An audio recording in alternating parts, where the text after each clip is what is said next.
Welcome to Drive the Daf. Clear, structured explanation of the daily daf in 20 minutes. You can even follow in the car. Pesachim Daf Me'malv is devoted completely to the halachas of preparing the carbon in Pesach for eating. We begin a few lines into the daf where the Gemara has a quote from the Mishnah discussing the carbon. As we have seen, the pasuk describing the carbon says as follows: Al teichli mimenu na, don't eat it raw, ubashal mavushal, or cooked, which we assume means don't eat it cooked, b'mayim, in water, kiyim tzliesh, the only way you're allowed to eat it is roasted. So the Gemara will discuss, is it only cooking in water problem? What about other liquids? And what is the exact manner of defining raw, cooked, and roasted? What level of roasting is acceptable? What level is considered raw? And the Gemara will also specify how these different isurim add up. Can you pile them up on each other? Can you have 3 at once, 2 at once? The Gemara will also get into the time that they apply. What if I eat it at the wrong time? Is it a problem if it's the wrong manner of cooking? So first of all, our first issue is if you cook it in juices other than water. So the Gemara brings a brisa where everybody agrees that it's definitely problematic. The question is, what's the source? According to the Tanna Kama, you don't need a pasuk for that. It's logical. If the Torah tells you you can't cook it in water, the problem with cooking in water is that you're introducing foreign liquids. Now, water is not that foreign. Water doesn't have a flavor, so it doesn't add a foreign flavor, just a foreign material.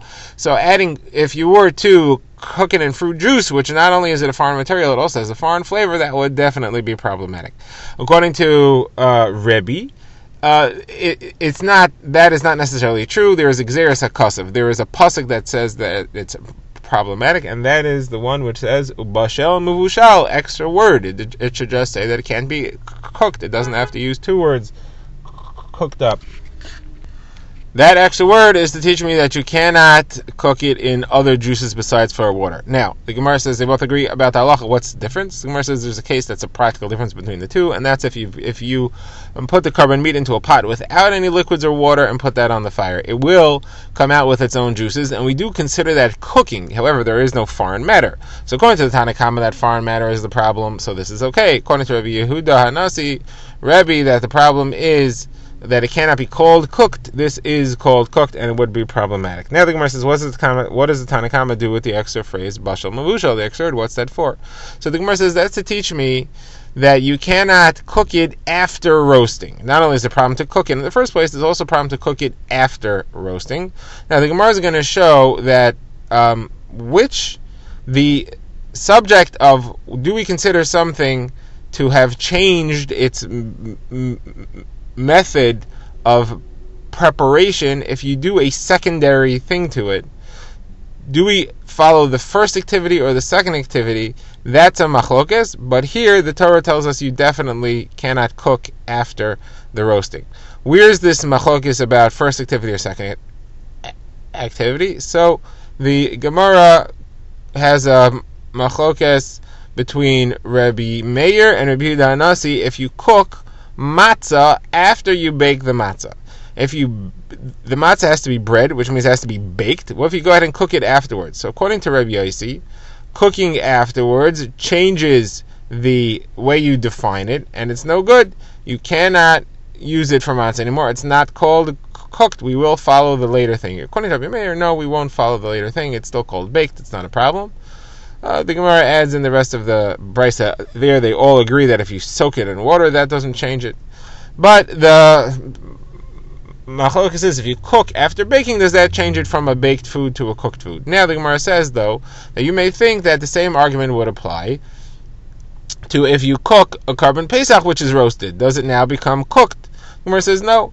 Everybody will agree that you cannot cook a carbon Pesach which is roasted, and if you do, you won't be able to use it for the carbon, and if you do eat a concise of that, you'll be violating the Isser and get malchus for it. Why? Because the Torah says Ubashal Mavushal. That teaches me the extra halacha that you aren't allowed to cook it, even according to Rabbi Meir. According to Rabbi Yossi, I wouldn't need that, it would be obvious, but according to Rabbi Meir, I would need that extra halacha. The Gemara now moves on to discuss the level of cooking that's required. So, as far as roasting goes, there are 4 possible levels that it could be cooked. Number 1 is totally raw, not cooked at all. Number 2 is pretty raw. It's cooked a little bit, but it's still very close to being raw, meaning it's roasted a little bit, but it's still very close to being raw. It says the Gemara, that's what's called na. When the Torah says don't eat it na, that's what it's referring to. The next level up would be if it's done properly. That's how you're supposed to do it. That's called tzliesh. That's what the Torah said, kiyim tzliesh. That's how it's meant to be done. And then the fourth level would be if it's overdone, and that's if it's burned. So the Gemara says the pasuk told me you're not allowed to eat it. You can't eat it cooked in water or liquids, and you can't eat it almost raw. What if you eat it really raw, the first level? Or what if you eat it overdone, the fourth level? Those two, the Gemara says, is a violation of ki'im tzli'esh. It's not tzli'esh, so you're violating that. It's not a violation of le'seichel mimenu na, because it's not na. So it's not a lav of le'seichel mimenu na, and it's not a lav of le'seichel mimenu bashal mavushal, skipping the na there. What it is that it's not a kiyum tzliesh. Says the Gemara in its first opinion, kiyum tzliesh is what's called a lav shebechlolis. The Torah told you a general rule. You're supposed to eat it roasted. You're not supposed to do a whole bunch of other things. For a general lav like that, where it's supposed to be tzliesh and not a whole bunch of other things, those, you don't get malchus for what's called a lav shebechlolis. Others say it's a lav abba mechala. It's a lav that you're learning out from when it tells you should do tzliesh. You can infer that you're not supposed to do other things. But the main approach here seems to be that it's lav shebechlos. It's a very general lav, and a very general lav cannot give you malchus. So therefore, you would not get malchus for totally raw, because that's a violation of kiyum tzliesh. It's not a violation of na. You would get malchus for eating it close to raw, because that's a violation of na. If you do it roasted properly, that's the mitzvah, and if you do it burned, so that's a violation of kiyum tzliesh, and therefore it's usher, but you don't get malchus, just like totally raw is usher, but you don't get malchus for that. Now the Gemara brings another halacha, and this one is going to hold that lav shebecholos you do get malchus for. So the Gemara quotes, first of all, before that, the Gemara explains what is na. How do you define it? Na, what level of roasting is that? The Gemara says it's what the Persians call abarnaim.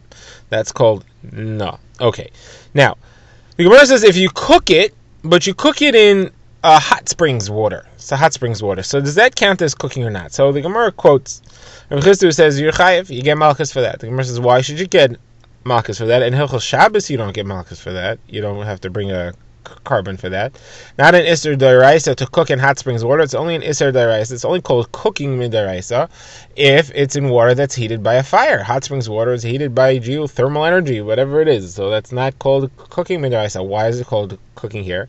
So the Gemara says you're right. It's not called cooking. It's not called bashal mavushal. It's not called le'seichel mimenu na bashal mavushal. What it is called is a violation of kiyum tzliesh. It's not tzliesh. If it's not tzliesh, this opinion says you do get malchus for a lav shebechlos, for a general rule, and therefore when he said you get malchus, he meant for violating kiyum tzliesh. Now the Gemara says, now we have three separate halachas here.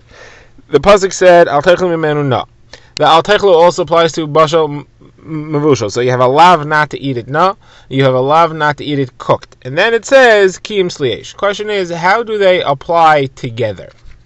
Now, the Isser of tzliesh could apply to both na and mavushal. Something which is na is not tzliesh. It's a violation of kiyum tzliesh. Something which is mavushal is also a violation of kiyum tzliesh. How do these things overlap?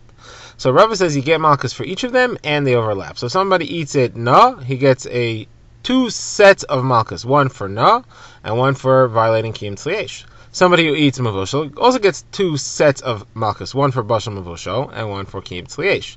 Somebody who eats something which is cooked, mavushal in water, but to the point of na, where it's almost not cooked at all, it's almost raw, he gets three, a violation of kiyum tzliesh, plus na, plus bashal mavushal. Now Abaye disagrees. Abaye says they don't fully overlap, and there's two versions of Abaye. According to the first version, he says you don't get malchus for a lav shebecholos at all. So kiyum tzliesh doesn't add malchus to you. So you can't get malchus for kiyum tzliesh no matter what you did. According to the second version, Abaye is saying this lav shebecholos doesn't add a second layer of malchus. But if you have something that doesn't qualify for the other two, but it does qualify for kiyum tzliesh, you will get malchus. So therefore, if somebody eats na, he only gets one. he gets malchus for leisachlu mimenu na. Somebody eats mavushal, gets malchus for leisachlu mimenu mavushal. Doesn't get an additional kiyum tzliyesh. If somebody eats from chamei tveria, cooked in chamei tveria, that doesn't count as bishul, and it doesn't count as na, but it does violate kiyum tzliyesh. That he could get malchus for. So it's not that you don't get malchus for lav shebecholos, it doesn't add a second level. When there's no second level, you do get malchus at least for that. Now the Gemara has a very parallel machlokes about what a nazir is not allowed to eat from grapes. Nazir is someone who has accepted certain halachas upon himself. One of them is that he's not allowed to eat from the products of a grapevine. And over there, the pasuk says, again, two specifics and one general. It says, don't eat the zug, don't eat the grape skin, don't eat the chatzan, don't eat the grape seeds, and anything which comes from a grapevine you shouldn't eat. That's a general. So how does this work? How is the overlapping? So Rava again says the lav shebecholos, the anything which comes from the mikosha yase migefen hayayin, that adds a second set of malchus. So if somebody eats a grape skin, he gets malchus for zug and for kol shayasa. Somebody eats seeds, gets malchus for chatzan and for kol shayasa. Somebody who eats some other product of the grape plant gets malchus just one time for kol shayasa. Yes. Now Abaye says no, it doesn't add a second. And again, there's two versions of Abaye. According to the first version, he's saying you don't get malchus at all for kol shayasa because it's general. According to the second version, it doesn't add a second level. It only is worth malchus when it's by itself. So if you eat a zug, you get once for zug. You eat a charzan, you get malchus for charzan. You eat any other grape product, you would get malchus for kol shayasa. You would not get malchus for kol shayasa if there is another malchus present at the same time. Okay, now the Gemara wants to know, when do these asurim of eating in the improper way, when do they apply? And the Gemara is going to bring two brises. The first brise is pretty straightforward. It says that any eating that is done in the wrong time, which would be before nightfall on Erev Pesach, if you're eating a piece of carbon Pesach before it's Pesach, when it's still Erev Pesach, doesn't count as an eating at all, and therefore it doesn't halachically qualify for any of these isurim. So if you would eat a concise of no, then you wouldn't violate anything. The Torah said don't eat no is talking about on Pesach, not if you eat it before Pesach. Also, the halach is you cannot eat the carbon Pesach in two places, and you cannot join two groups. So if somebody eats a kazayas of carbon, which is done properly, it's roasted the way he's supposed to. So if he eats it on Pesach night, then he's not allowed to eat anywhere else. He's not allowed to go to a different place and eat, and if he's not allowed to join a different group and eat. If, however, he ate a kazayas of properly prepared roasted during the day, then it doesn't count as eating carbon, because it's not called eating, it's during the day, and therefore he's still allowed to join a different group on Pesach night and go be part of that. Now the Gemara brings a second brisa on a similar subject. This brisa has three questions, has three possible scenarios as to where the isser of eating na or cooked would apply. Is it only during the day it is usser, but if you eat it at night it's mutter? Or is it only at night it's usser, but if you eat it during the day it's mutter? Or is it usser both times? So what's the logic for each of these, and which is right? So the Gemara says the logic that it's forbidden to eat na and mavushal both times comes from a kal v'chomer. Tzli, you're allowed to eat at night, but not during the day. That means that during the day is worse. You're less permitted to eat things. So therefore, na and bashal mavushal, which you can't eat at night, you're certainly not allowed to eat during the day. That would be the kal v'chomer that says you can't eat na or cooked at any time, not at night and not during the day. The day being Erev Pesach, before it begins. That's the logic for that. Now, what's the logic that would say that it's only forbidden to eat na or mavushal during the day, not at night? So that would be a similar logic. What's halacha with tzli? Tzli, there's no mitzvah to eat it during the day. At night becomes a mitzvah. So you see, at night is a greater permissibility. It's even a mitzvah as far as tzli is concerned. That being the case, it could be that cooked and na is usher during the day, but it's not as bad. When it comes to nightfall, you're allowed to eat. There's no mitzvah, but you're allowed to eat it. The isser of na doesn't apply. It becomes more lenient. Says the Gemara, the brisa, neither of these is correct. The truth is that it's usher to eat tzli at night, and it is permitted to eat it during the day. It's not a problem at all. Where do we get that from? The pasuk which says al techel mimenu na lashon mushma mayim kiyum tzliesh connects tzliesh with al techel mimenu na uvashal mavushal. When there is a mitzvah of tzliesh, that's when there's an isser of na and mavushal. During the day, there's no mitzvah of tzli, and therefore there's no mitzvah, there's no isser of na or mavushal. Okay, now the Gemara goes to a slightly different subject. The Gemara brings another drasha from the words Bashal Mavushal. Rebbe says Bashal Mavushal teaches me that if you cook it during the day and you eat it at night, that's also violation. It's not only if you cook it at night and eat it at night. Even if you cooked it earlier during the day, that's also a violation. How do you learn that out? Again, from Bashal Mavushal. The Gemara says Bashal Mavushal, we already used that. The extra word was used twice before. It was used for, according to one opinion, if it's cooked in a pot without liquids, or if it's cooked in other liquids besides for water. So what? How could you use Bashal Mavushal a third time? The Gemara says, no, this Bashal Mavushal is not from the extra word, it's from the fact that the extra word is a different word. You could have said Bashal Bashal, or you could have said Mavushal Mavushal. Bashal Mavushal, the change in terminology is what teaches me this extra halacha over here. Okay, now the Gemara says, there's an opinion brought in a brisa that says that if you eat tzli, regular, normal, carbon roasted properly, but you eat it during the day, not only didn't you get the mitzvah, you actually violated a lav. You get malchus for that. The Gemara says, where would you get that from? The Gemara says, well, you have a connection between al techlim yemenu na kiyim tzli eish. You're supposed to, the mitzvah of tzli is similar to the iser of na, and if somebody eats tzli at the wrong time, he's violating a lav, just like if he eats na. Where it says, what are you talking about? No, it says, it tells you you're not allowed to. But tzli, it doesn't say you're not supposed to. What do you have connections between the two? Where does it tell me you're not allowed to do it? Somewhere says, it does tell you you're not allowed to do it. It says, you should eat it this night. That means you should eat it at night, not during the day. Somewhere says, they eat it at night during the day. That's an assay. It tells me what I should do. It doesn't tell me what I shouldn't do. I can infer what I shouldn't do, but that's what's called a lav habal mechlal assay, where I'm inferring what not to do from what it says I should do. You don't get malchus for something like that. So why should I get malchus for this? So Gemara says, this is the opinion of Rabbi Yehuda, who holds wherever the Torah introduces a parsha with the words Vayedaber Shem al Moshe leimor, the word leimor is read as loi emor, which means tell them not to do this. Tell them no. That is the lav. That is where the Torah applies a lav to everything that's about to come. And therefore, this here, it began with Moshe leimor, loi emor, tell them not to do anything other than what I say, and therefore there's a lav involved. Now, where does Rabbi Yehuda say this halacha? So he's talking about something else entirely. He's talking about if somebody wants to be makdish an animal that doesn't have a mum. The halacha is an animal that has a mum, you could be makdish, but it doesn't get any qualifications for kabbanos. It can't go on the mizbech. It's got a mum. The only thing that it could do is its value can belong to the base of makdish. They could sell it and use the money for something, or they could have it work. Now, the pasuk says that if you want to be makdish an animal with a mum, then you can be makdish it as a nedava. Shors v'ses serova kolot nedava tasa oisai. Says the Gemara, we learn from there, you're only allowed to make an animal with a mum into having its value, the value of the animal alone belonging to the base of mikdash. You take a regular animal that could be a carbon, you cannot be makdish it to this lower level of a kedusha that it would only be suitable for value and not for actual carbon. So the Gemara says, Rabbi Yehuda says you even get malchus for that. But where does it say that you're not allowed to do that? That's what Rabbi Yehuda says. Loi emar, ve'daber Shem al Moshe leimar, loi emar.